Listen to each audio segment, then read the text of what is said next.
صلّ على النبي مبدئيًا كده في تعليقاتك واللايك والشير بتاعك، ولا صوت يعلو فوق صوت تصريحات أحمد القندوسي.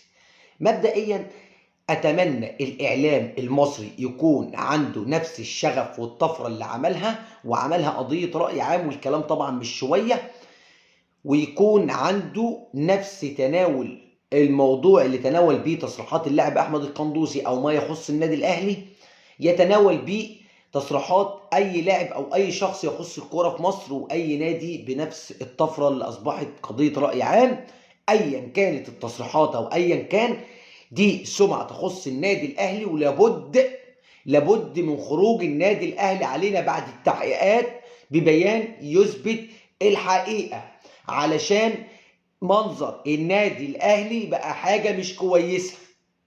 النادي الأهلي اللي بيحصل فيه دلوقتي عمره ما حصل قبل كده. طيب إبراهيم فايق يا جماعة إعلامي مالوش حل خالص، جاب النهاية النهارده. طبعًا وكلاء اللعيبة في الموضوع بتاع القندوسي ده كان أحمد يحيى وناصر يحيى ويحيى علي وكام يحيى كده على بعض. الوكيل بتاعه الحالي ناصر يحيى، اللي طلع مع إبراهيم فايق وقال أنا عندي ما يثبت صحة كلام أحمد القندوسي، ولكن هو ما قصدش أمير توفيق. طيب الحقيقة هتظهر بكرة يا جماعة، اجتماع الكابتن محمد رمضان في النادي الأهلي وأحمد القندوسي ووكيل أعماله ناصر يحيى. نتمنى أيًا كانت دي سمعة تخص النادي الأهلي يطلع علينا بالحقيقة. السلام عليكم.